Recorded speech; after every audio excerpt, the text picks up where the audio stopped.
All right, hey everybody, this is Chad Jordan, Director of Marketing at Sport Clips, and I've got it's going to pack a punch, this podcast today for a number of reasons. And for those of you that have been following us on social media lately and have seen the shenanigans we've been up to in the Omaha area, you might be familiar with our guest today. Because she is one of the, I was going to say rising star, but you've already won that award. One of the brightest stars in the Sport Clips universe. And so very pleased to have her on the podcast today. So we're going to get into some behind the scenes stuff and talk about some of the fun that we've had, specifically the last couple days out here in Omaha. But I want her to introduce herself, and then we'll get into a little bit about her story. So young lady, give me your name, your store number, and I don't know, rattle off some of the awards that you won at this year's huddle for me. So I'm Hildamay Cruz. I'm the manager of IA 601, and at the huddle we won the overall Rising Star Award. Mm-hmm. We won Rising Star Net Sales. We got Rising Star Runner-Up Paid Back Bar. We got Rising Star Runner-Up Take Home per Client, and we won Chairman's Gold, being 2 years open. Well, that's awesome. First of all, that you said all the we's that were won. I don't think you mentioned the award that specifically is the one I flew all the way to Omaha, Nebraska to celebrate with you, and that is you were named Manager of the Year, along with Christina Miller from TX118, but Manager of the Year, IA 601, and you guys have been open a whopping how many years? 2 years. 2 years. So in 2 years, you have taken that store to, I really think it's a level unseen in all of Sport Clipsdom. Is that a word, Sport Clipsdom? The kingdom of Sport Clips. No one has done, to my knowledge, and I've interviewed a lot of people, I don't think anybody's done what you have done. So we want today, this is what we want to do. We kind of want to unpack. I don't think it needs to be a secret what you've done. I want to find out the keys to your success, what has made your store so great. I've met your team. I know that's a big part of it. I've met some of your mentors, and so we'll talk about Tessa and some of those others. So I know there's a lot of great factors, but I kind of want to uncover today, if we can, some of the things other stores around the country can do to not just stumble upon success, but to aim for it and hit it. So are we cool if that's what we do today? Yeah. So you, for those, why don't you wave at the camera there? Hi, everybody. If you're watching us on YouTube, you might see over my left shoulder it might, actually, now that I say it, it looks a little creepy. There's a kangaroo head on a broomstick. And yeah, I guess I didn't think that through. But at any rate, we call Hildamay, we call her the Kangaroo. And at Huddle, when she was announced as the winner for Manager of the Year, in fact, I just rewatched the video this morning. It was like a scene from, I don't know, the Oscars, or when somebody wins and they weren't expecting to win. They were hoping, but they really weren't sure. And she, like the Oscar, she lost her mind and began jumping and saying, "Oh my gosh, I can't believe it." She tried to grab everybody at the table to take her up on stage with her, but she jumped literally 5-10 feet in the air, and she would not stop. She was a bundle of energy. So we nicknamed her the Kangaroo, and her name is Hildamay Cruz. So Hildamay Kanga Cruz is what we've come up with. So the celebration that we did at the store, first of all, we had left some clues that we were going to have some sort of themed, obviously had Krispy Kreme donuts that we brought. Who at your store guessed that there was going to be some kind of kangaroo costume flair? Honestly, it was not at my store. It was Angie Roberts, my team leader. Oh, okay.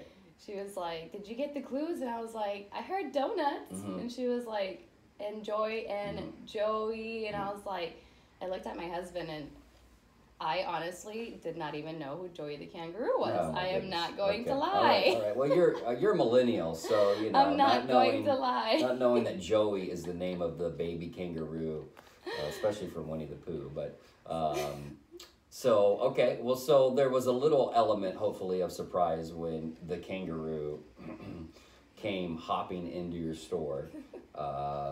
And we brought you guys, yeah, we did bring Krispy Kreme donuts, little baby Joey's, kangaroos for every team member. Did everybody get one? They did. Okay. Those were adorable. Okay. And then you, whether you wanted to or not, we gave you a kangaroo costume to change into. So thank you for doing that. And then you proceeded to give me an MVP haircut as a kangaroo. So, great photo shoot yesterday. It was a ton of fun. Tell me about when I left. What was the aftermath? Was everybody just kind of like, this guy is out of his mind, or what were you guys going? What was going through your guys' mind? Honestly, everyone was just super excited and happy. They were like, this morning was so cool. It was such a fun morning, and I think maybe other people would think it'd be crazy, but I am definitely the extra one out of my team. Yeah. So they were just like, we would be surprised, but we're not, because it's you, and Chad is just as extra as you. You're so extra. I walk in, you have hashtag Superposed Balloons. There were graffiti that got all over the cash register, the kiosk. I mean, there was graffiti everywhere. Not graffiti. Confetti. That would have been something. Graffiti. That's the next time I come. Let's make sure no, Dan and Angie Roberts would kill us. So you had confetti everywhere. Scissor Pose T-shirt that I don't even know how you guys, who drew that hand. That there's I'll put this on the podcast page. But there's a Scissor Pose T-shirt. Tell me about it. So my assistant manager, Megan, she is the creative one out of the team. Mm-hmm. So I come up with the ideas, but I'm not creative.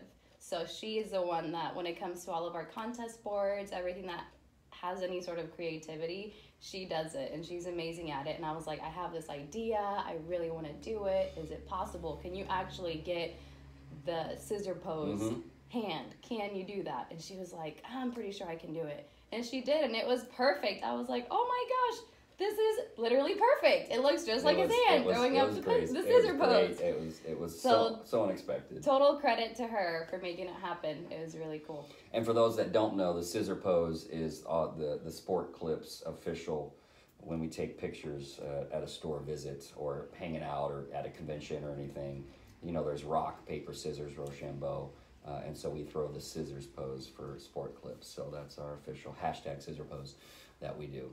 So we had a great time. And seriously, the reason I live in California, but the reason I flew out to Omaha was to see you.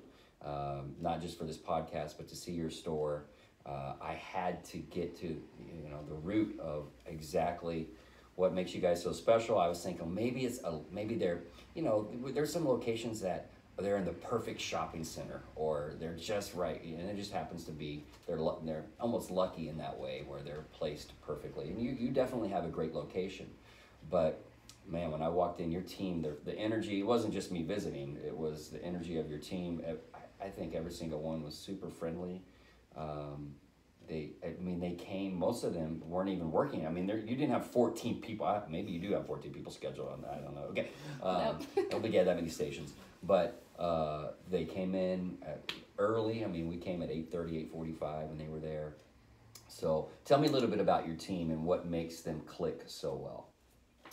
So what makes them click? I would say just how much they all care about each other. I feel that everyone truly not only being coworkers but friends, that's what makes them click. Everyone cares. You say friends, I mean, what do you guys do stuff outside of normal work hours, or what's going on? We do a lot of team outings. We celebrate all of our achievements a lot, and I think it's getting outside of the store and actually hanging out without the uniforms, without the haircuts, without our tools, and just bonding. Just bonding. Everyone just really cares about each other, and everyone appreciates each other. I love that. Not only do I try my best to make sure that they know that I appreciate them, they do the same thing with me and with each other. And we all joke around, we laugh. We have funny insults for each other and stuff too. I think it's just how much everyone cares about each other and how friendly everyone is with each other that makes it so special.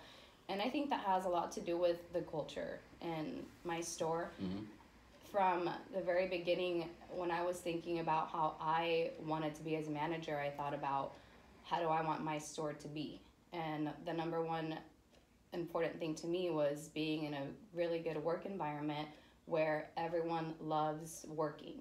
And I think that I was able to do that by focusing on caring about each of them individually, and in return, each of them care about each other individually, and it just makes it fun. Well, so you care about them individually. Can you let me know how does that, what does that look like when you, I mean, do you do special things? Do you know your girl, they're all girls, all ladies? Do you know them so well that you have different things set up for each of them? Is it kind of a cookie cutter, one size fits all? You do the same thing for all? You want to play favorites? Or what? Give me what you say care individually for each one. Which one do you mean? I meet with all of my girls often, and when I meet with them, it's every week, every other week, just depending on my schedule and their schedule. And I ask about them, not just how they're doing at work or talk about their numbers, but about their life. How is everything going outside of your life, and is there any goals that you have personally? And I get to know a lot about them just on having a conversation with them, even if it's something that I didn't ask. But every time there's a special anniversary or a birthday or just someone buying a car, when it comes to those kind of things, I celebrate them all individually. I don't just get a cake for everyone. I get something personalized that means something to a certain stylist, or something that I know that they've talked about that they need. Or when it comes to caring about them, I think about what would they need, what would they want, what would they like. Mm-hmm. Like, for example, one of my girls, I'm not going to mention their name, they have never had a purse. Okay. Ever. But a nice purse. Mm. And I was thinking it was her. I didn't get this for her birthday. I actually got this for her just because it was one of my assistant managers. I wanted to show her that I appreciate her. And I thought, what would she like? Mm-hmm. What would be something that she would just be really excited about? And I thought, you know what? She doesn't have a purse. And so I went and I got that for her. And when she saw it, she was like, oh my gosh, this is my first real nice purse. Wow. And it wasn't about being materialistic and getting her a purse. It was about something that I think she would appreciate and something that I think she would use and that she would be excited about. Mm-hmm. So that's what... It's heartfelt. I mean, you touched her heart. And so this is such a key that we're finding. You use that word culture, by the way, my favorite word, right? But there's such a key to retention. That you know your team so well, you care about them, not just, I don't want to say 9 to 5 because you guys work more than 9 to 5, but not just at work, but outside, and you know her so well. And like, whether she was an assistant manager or another team member, I highly doubt she's ever going to go, you know what, I can go find a better place to work. I need to go spread my wings. She's super loyal to you, and that's not why you did it. She's loyal because you guys have genuine care and affection for. Did you hire anybody come from you? What store were you at before? I was in Papillion, NE 104. NE 104. So did you so this store is 2 years old, and you did the GO, you did the grand opening, you hired team members, right? Did you bring anybody with you from NE 104? Not from NE 104, but I did have both of my assistant managers actually came from different stores. Mm-hmm. So both of my assistant managers opened that store with me. So talk to me about that really quickly. Was it a challenge because they had been under a different manager, and now you're a rookie, deer in headlights, kangaroo in headlights, a little bit the first couple months? Did you find that it was kind of tough transition for them, having to adjust to your style, or how did you navigate that? So I remember our first day of training, and we had a Pep Rally. That's how we started it. And I had already kind of talked to them over the phone and text messaging, and we had a dinner, kind of a welcome dinner for everyone on the team. But our first Pep Rally, I went over kind of my vision for the store with them, and Tessa, my operations manager too, which she actually was brought into my team after transferring over from Arizona. And I met her, and right off the bat we clicked, and it was, this is what I have in mind, and she's like, that's what I have in mind, and let's make it happen. Yeah, let's make it happen. So between me and her taking charge of that pep rally and letting everyone know our vision, what we thought, and when I say our vision, it's, we get to start this store how we want it from day one. So we need to make sure that we make how we begin this store extremely important. We want to follow the sport clip system. We want to follow the 5-point play. We want to make the best out of every client. We want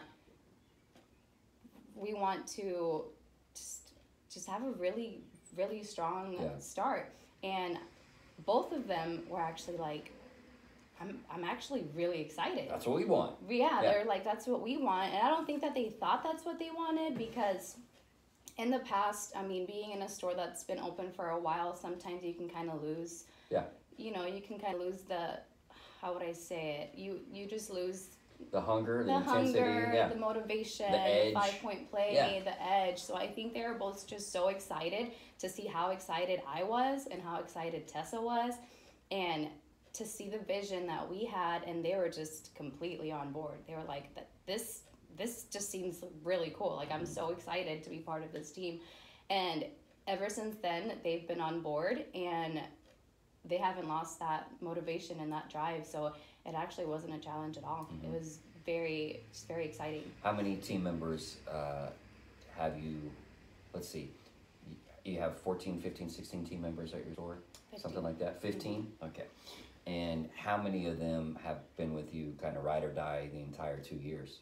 So the entire 2 years, so Tessa for sure, Megan, Hallie, Chanel opened with me too. So that first grand opening week, I would say, it was them 4. And then I hired the next month, and I still have girls that were with me a month after we opened. Wow. So quite, And everybody listening, all the managers out there are going, how is that possible? I mean, just because that's so rare that you have the team, most of the team that you started with now 2 years later. So you have not just success here, you are finishing, give me your bachelor, is that what you're doing? Give me a little bit about what you are. A high achiever and a high performer. So you don't just work in the store, but you're working on an education as well. So tell me a little bit about that.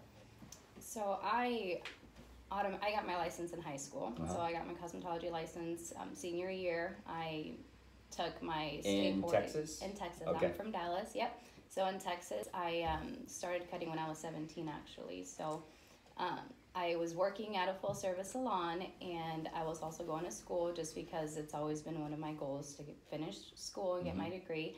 Obviously, I have so many opportunities here in America, since I'm from Cuba, and I want to take advantage of all of them. So it has taken me a lot longer than I expected, just because I've taken some breaks. So when I was working at the full-service salon, my husband joined the Air Force, and he was stationed over here in Omaha. And that salon wasn't as flexible with my schedule as I was hoping. So I took a break, and I ended up, let me see, I'm trying to think, this was a long time ago.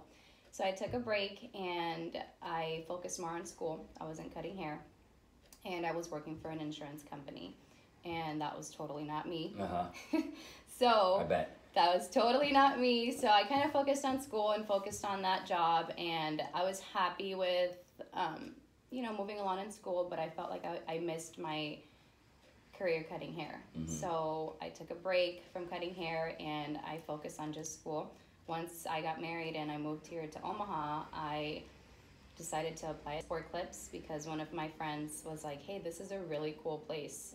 He used to get his hair cut there. Oh, so it wasn't a stylist who recommended No, Sport it was Clips. actually a client. What? Oh, okay. Yeah, it was a really good friend of ours that lived in Papillion, and he said, "Hey, this is a really cool place." Well, I got a great idea for recruiting. Just keep giving killer haircuts to clients who are happy, and then when they find out someone's a stylist, they'll recommend them to come work for Sport Clips. Yep. That's amazing. Okay. So I started working for Sport Clips, and I was still going to school, and I took a break when I was in the process of moving here and planning a wedding. I took about I took a semester off. Mm-hmm. Once I moved here, I finally started working at Sport Clips, and I was still going to school, and I was moving farther along actually in school this time. So I was like, oh my gosh, I'm gonna be done next year. So then everything's going great, and then the Roberts encouraged me to apply to be a manager. Mm-hmm. So I thought to myself, I really don't want to take a break from school, but I don't know how I'm going to be able to open a new store. And, you know, I had no idea what all it was going to take to open a new store, but I knew it was going to be a lot. Mm-hmm.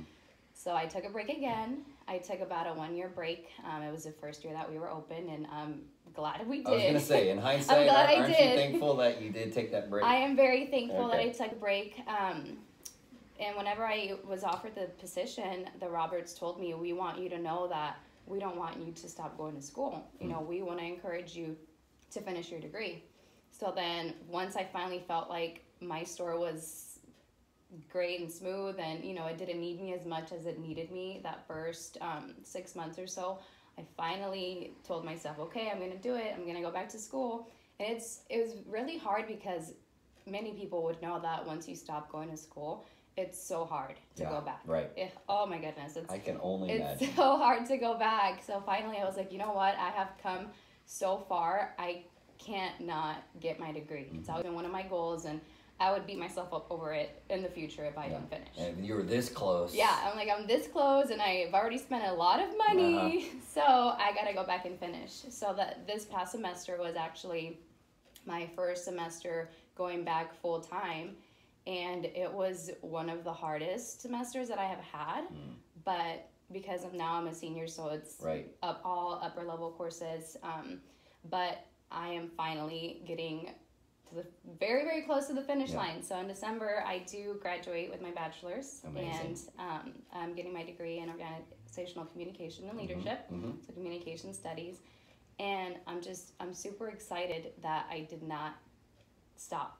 You know, I'm excited that I kept going, and that some way, somehow, I'm still able to manage my store and my team without them feeling like I'm not putting my attention towards them because I'm going to school. Right.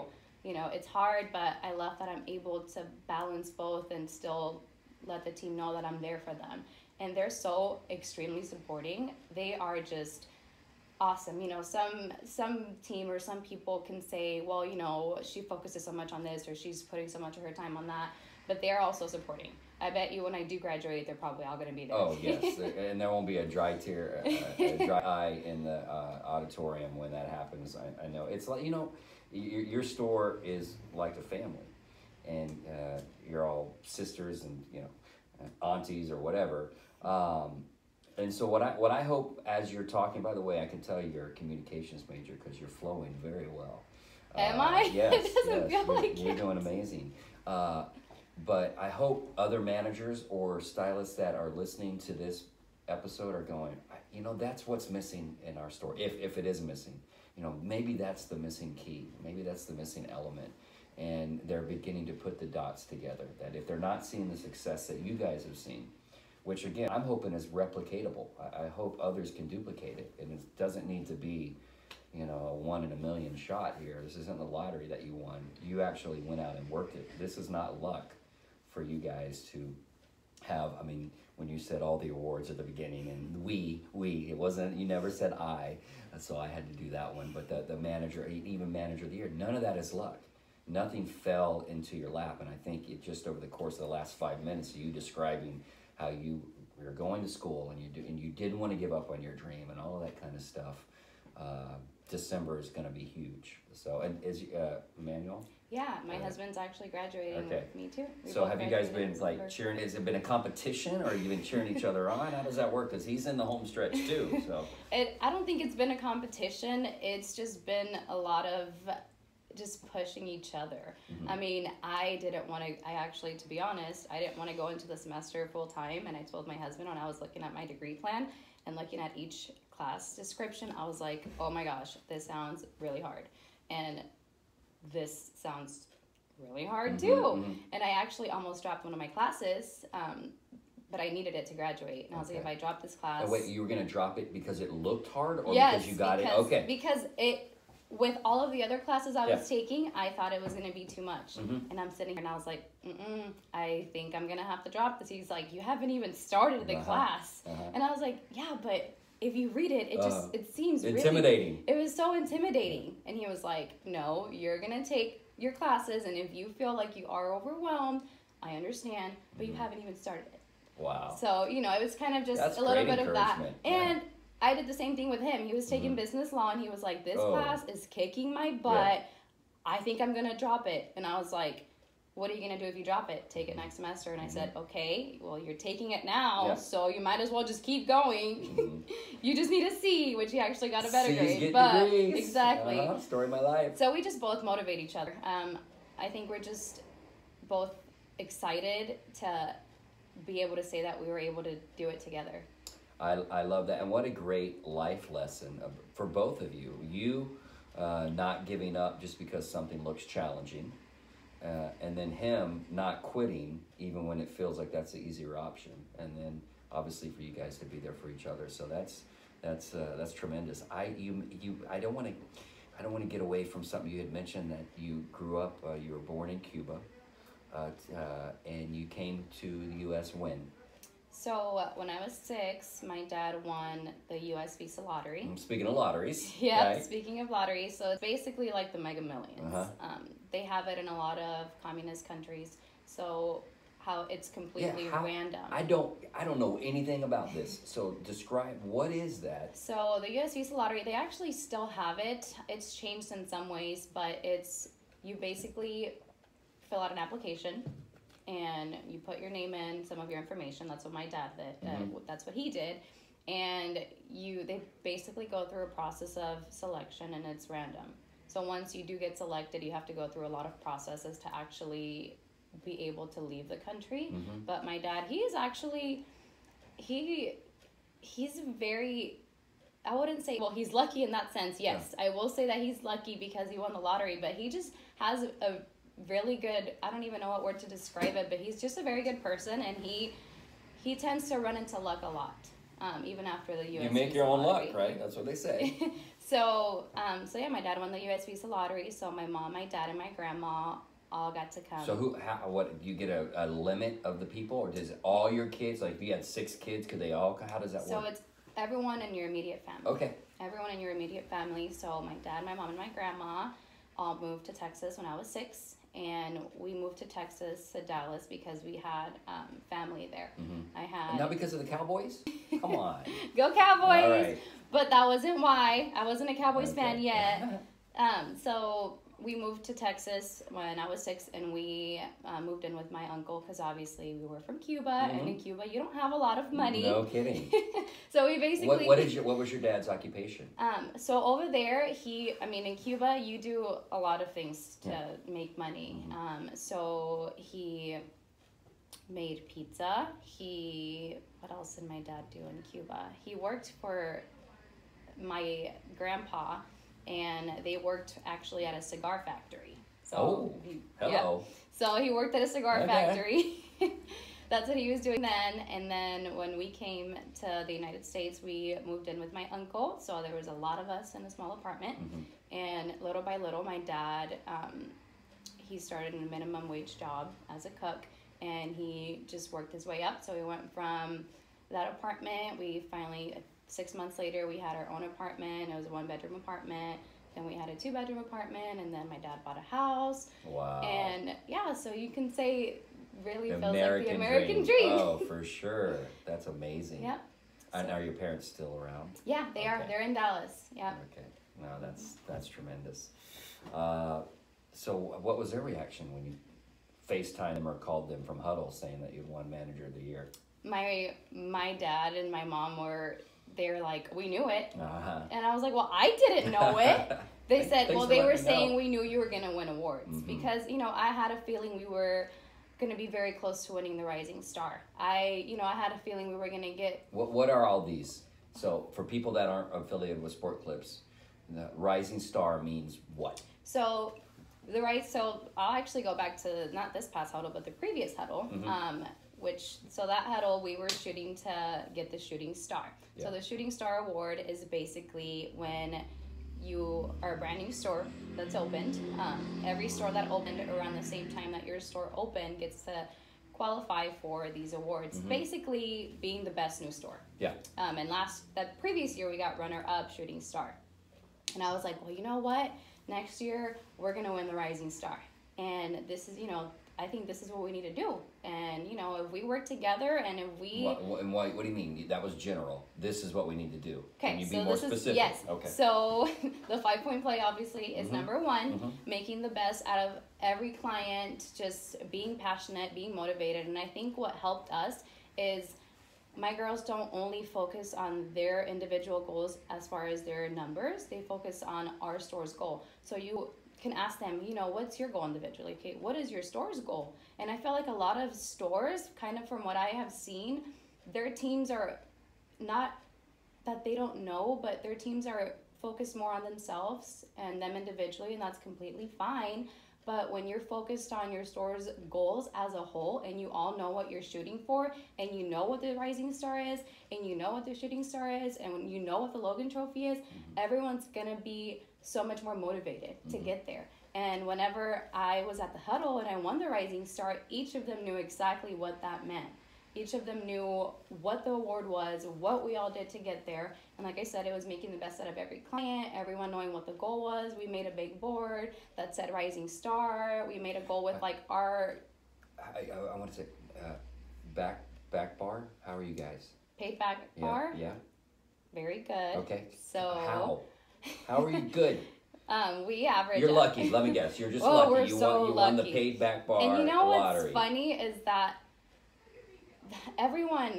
a lot of people that think about, that I've kind of heard, about our store, how does Council Bluffs do this? Or, how do they do that? Like, oh, they're so lucky. Oh, Hildamays so lucky. And it brings me back to, you talking about luck. It really isn't about luck. People are not just coming in the door and they're just like, I'm going to do this, right. and that. And yeah, I'm going to pay all this money. I want the MVP and I want product. And, that's right. I need it. That's not what it's about. And it's not about luck. Each of my girls are not lucky and my store's not lucky. Each of them work so hard on just making the best out of every client. And when I say that is they want to shampoo the clients, for those clients to have that good experience.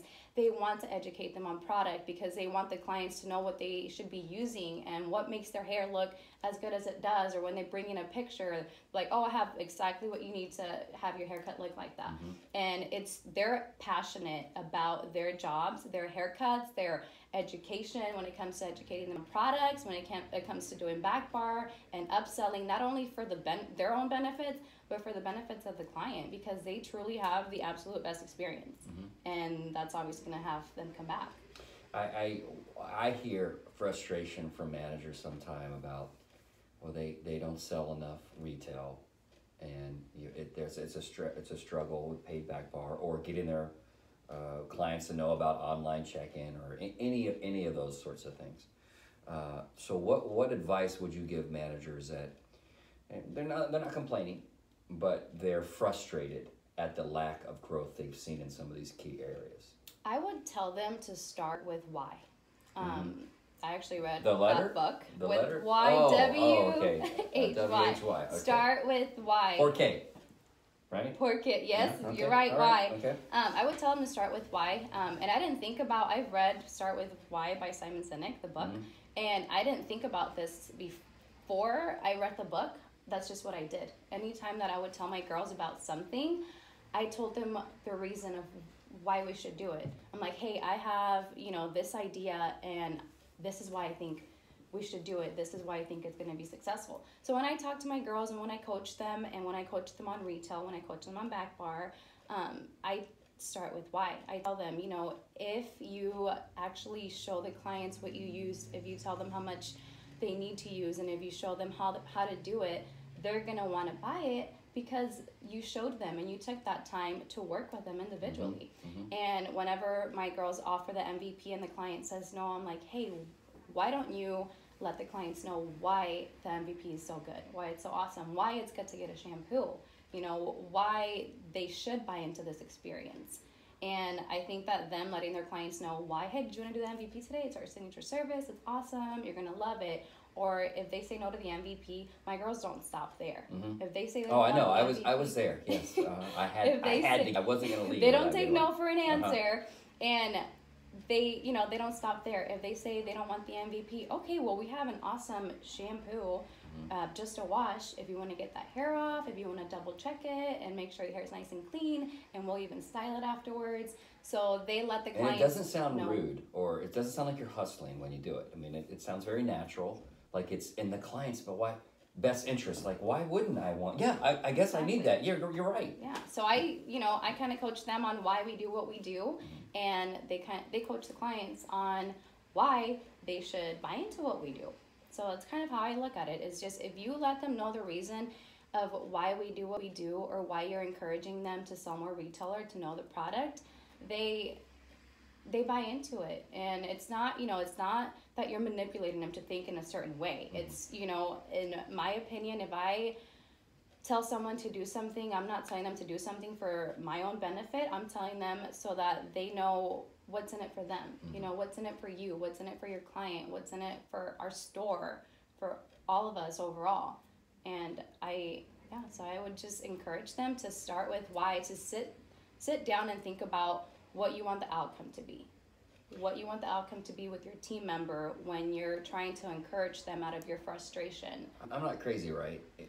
It's to the manager's benefit to have all the team members do all that stuff, right? Isn't it a reward to you as well? I mean, not just to, like, you feel good, but it actually helps make ends meet even better. Yeah, right? It does. And at the beginning, when I became a manager, I thought, okay, why do I want to do this? And I remember at my interview, the Roberts, obviously one of the questions they ask is, why do you want to be a manager? And at that point, I had absolutely no managerial experience. I didn't even know how to do a schedule. I knew nothing. I was a stylist. I wasn't an assistant manager.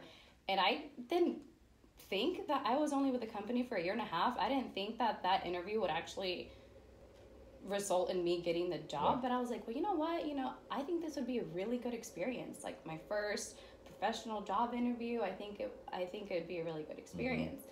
But I sat there and I'm like, okay, well, why am I going to this interview? Like, do I really want to be a manager? Because they encouraged me. It wasn't something that I wanted to do. I thought I wanted to do.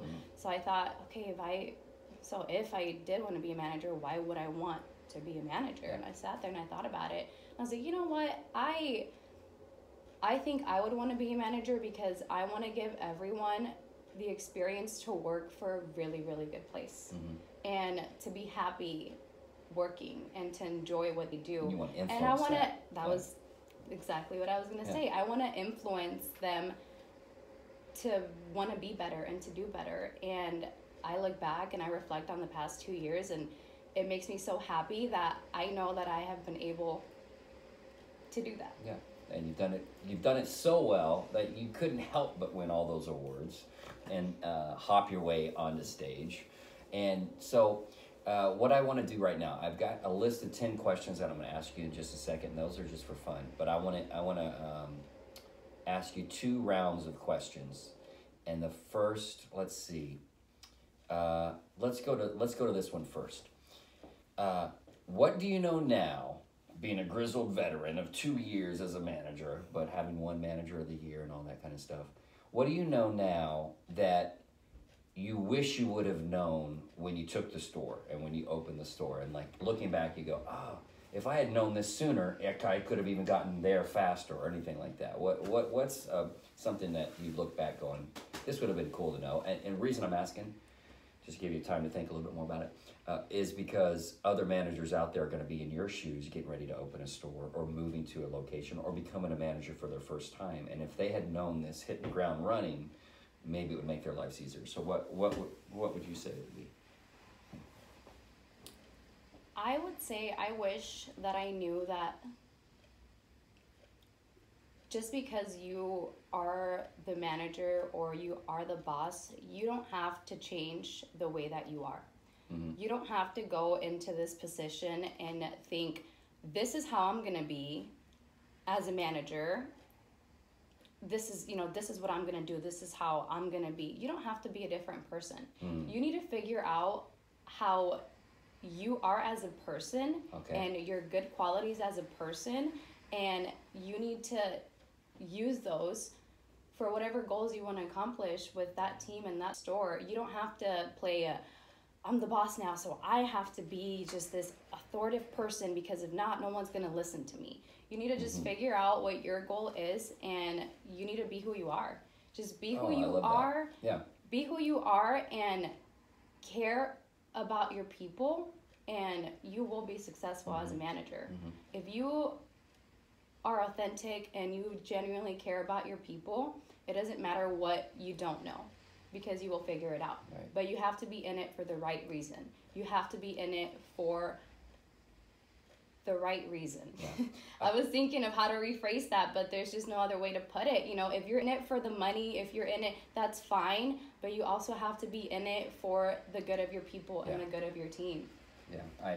One thing I know about stylists, they can spot fake, and whether it's hair color or whatever, but they can spot if the manager is fake, and the team members will not respond well if they feel like someone's in it, like you said, just for the money, or just it's a job.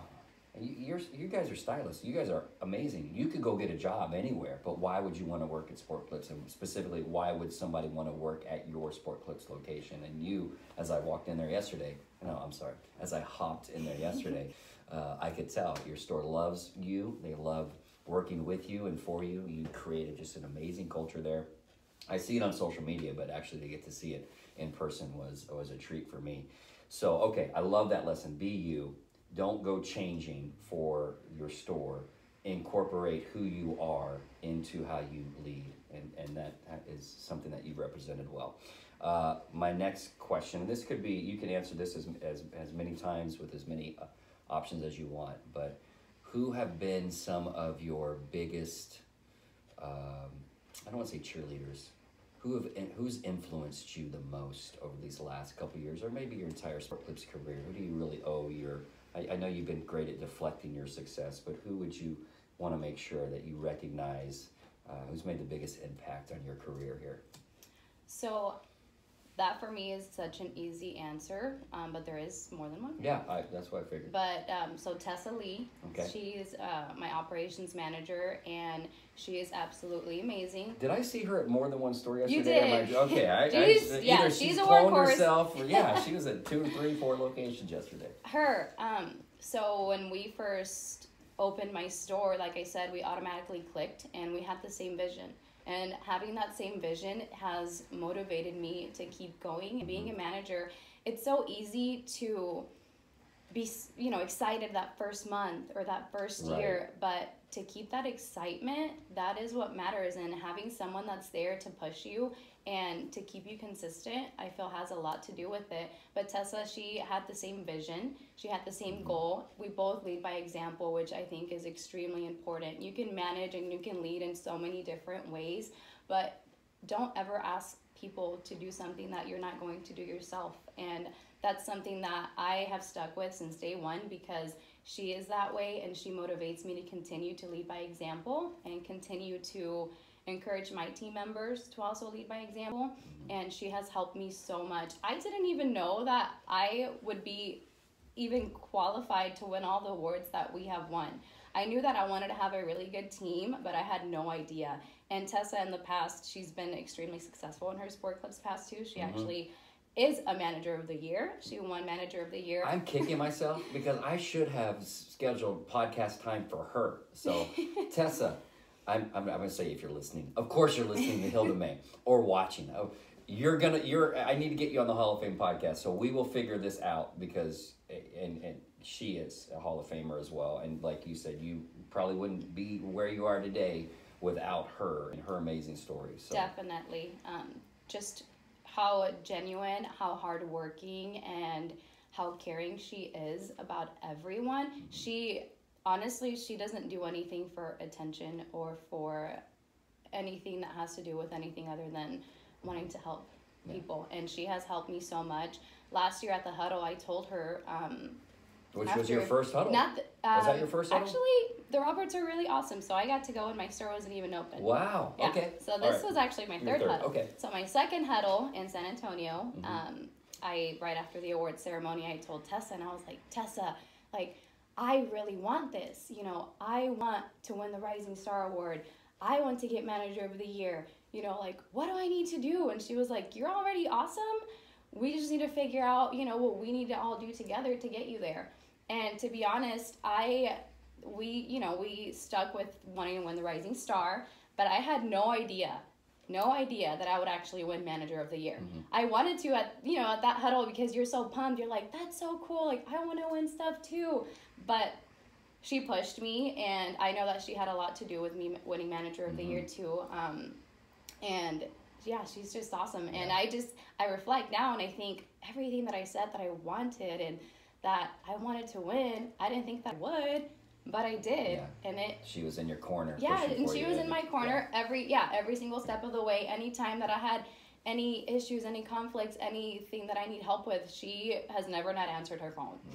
She's awesome, and she's my biggest cheerleader. She's amazing, and she does that not with me, with everyone. She gives everyone the same layout to be successful, but it's up to you to take it. Right. It's up to you to do the right thing, and it's up to you to want to be successful. And that's what a team does. Yeah. So what any other group of people maybe that the Roberts. Okay. I mean, the Roberts are... So Dan and Angie Roberts are the team leaders. They have 9 stores? 8, and they're working on the 9th. Okay. Yep, that's supposed to open this summer. So they were the ones that encouraged me to apply to be a manager. If it wasn't for them, I wouldn't even be a manager. I had no idea I even wanted to be a manager. What makes it so great to work for them, to manage for them? What makes them so special? So what makes them special, and they'll always say this, is that they don't only want the clients to have a championship experience. They always say that they want their employees to have a championship workplace experience. And they care about everyone, all of their managers. They would be able to tell you all of their team members' names, and they have about 100. Yeah. And they know every single one of them. Wow. They treat you like family, and they're just amazing. They support you every step of the way too, and they're in your corner too. I read the nomination that they made for me, and I was like bawling. And it was because a lot of the things that I do, I don't do them for any sort of recognition or for people to see, but to see that it was a really long nomination. Yeah. But to see that they notice and they see everything that I do every day for my team and for my girls, and they notice it even with how busy their lives are and with everything else that they have going on, it just shows that they truly care so much about their managers. And that's why I love working for them. They are the most genuine and the most humble bosses I have ever worked for, and they're so encouraging. They're encouraging and motivating. I love when you won, because it made me remember, back in January, I think it was January, Angie emailed me saying, oh my gosh, we got to get a nomination in for Hildamay, and what's the process? What do we do? And I was like, I don't know. That's not my side of things. So I said, I think you need to contact this person. And then I didn't hear anything more. She might have said thank you or whatever. But so when I was like, they figured it out. They realized they traced it down on how to get the nomination in. Again, you were so deserving. And of course, my parents, my family, my dad. He's also the hardest working person that I know, and he's always said, I want you to be better than me. I want you to take advantage of all of the opportunities that you're going to be given. and I want you to take advantage of them. Yeah. And, you know, that's where I get my work ethic from. It's not easy to have a good work ethic. You know, it's not easy to have a strong work ethic. And again, it's not easy to always do the right thing, but with how I was raised, it is easy for me. You know, it's easy for me. It's in your DNA. It's in my DNA, and it's, you know, it's because of my dad and my mom. I always say I get my sweetness and my good work ethic from my dad, and I get my character and my sassiness from my mom. Okay. And my grandma too. I mean, my family, they support me so much. And I mean, I'm their only child, and they were okay with me moving to Nebraska and with me moving away from them because they knew how happy I was and how much I love my husband. And now, even if now that my husband already finished the 6 years in the Air Force, and we could moving back to Dallas, and they would love for me to be back in Dallas, but because they see how successful I have been in my career and how happy I am where I am, they're okay with me not living close to them. What do you call your mom and dad? I call them mom and dad. Oh, it's not mommy and papi? I call my mama and papi actually. Okay, all right. So I'm telling mama and papi. Omaha's awesome. Whether you're watching or listening to this, I highly recommend you just check out homes in the area, because at some point maybe Hildamay and because you go by Manny or Manuel? Manuel. Maybe they'll convince you guys to come up here and be closer to your baby girl. So that's my shout out to your parents. But all right, so here are the 10 bonus questions that I got for you. And by the way, I saw the Roberts, because we're going to be recording their podcast. They're like hovering around out there like vultures, just waiting to come into the podcast booth. But that's all right. You got first dibs. You're going to work today, right? Yeah. I wonder if you'll be cutting any kangaroo hair today. 10 questions for you. And these are random, off the wall. Won't make any sense, but we're going to go for it. Ready? Number 1, which superpower would you most like to have? I have always wanted to be able to teleport. Oh, It would make it a lot easier. Yeah, for commuting. To meet, to Get be to able see your mama and poppy. It'd be so much easier and so much less expensive. I like it. What's your personal motto? It might sound corny, but I would say always reach for the stars. No matter how hard that goal seems, just reach for it and try your best to do it. So reach for the stars. You're walking that out for sure. Other than where you live now, where else in the world would you most like to live? Anywhere with a beach. Okay, I missed that about Cuba. Huh? Yeah. And Omaha couldn't be further. I wouldn't live in Cuba again. I would love to visit though. The Florida Keys, maybe. They got beaches there. Who is a celebrity you'd most like to meet one day?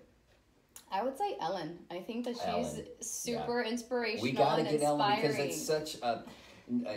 That's who have so many people say they want to meet. So I don't know what we gotta have a Sport Clips day at Ellen in their studio. Which words or phrases do you most overuse? For sure, oh my gosh. Okay, wait, is it for sure and oh my gosh, or oh my gosh? Oh my gosh. Okay, oh my gosh. What sound or noise do you love? I love the sound of waves. Okay, that's why you want to live near a beach. What sound or noise do you hate? I would say glass shattering. I don't like to hear glass shattering. Like when you're in a restaurant and they break the plates or the glass. Okay. What profession other than your own would you have been good at, or at least have wanted to try? And you're getting a college degree in communication, and I think you had some marketing experience in your background, and insurance agent or whatever you were doing. So what profession would that have been? So ever since I was younger, I've always wanted to have my own talk show. Okay. So I would say that communication degree might come in handy. But actually, since I've gotten to talk to you more, I think your job is pretty darn cool.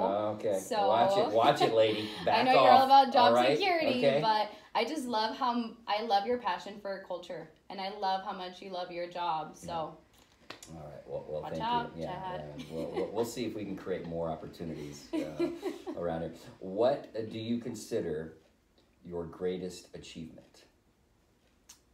I would say my store, just being able to actually make the vision that I had for my team and my girls happen, and just actually being able to influence them and to see where they are now versus where they started, and seeing that I actually have made a difference and that they are all successful because of our team.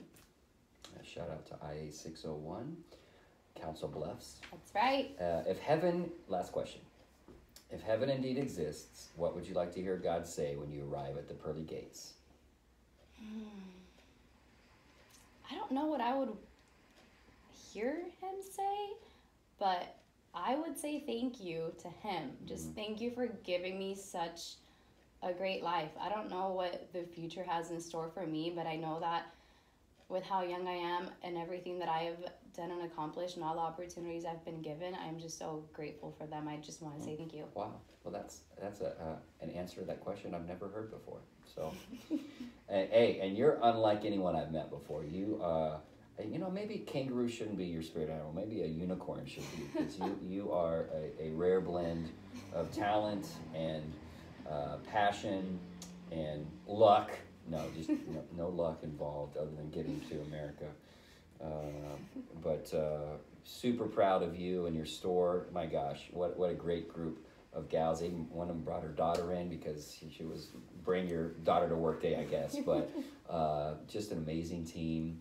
Obviously, your team leaders are amazing as well. But super proud of you. I know, especially you're get your degree in December. The sky is the limit for you, especially here at Sport Clips.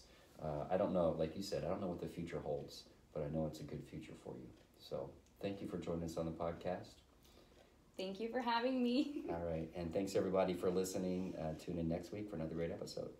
Thanks so much. Good job. Did it. Yeah, you did. Oh, man.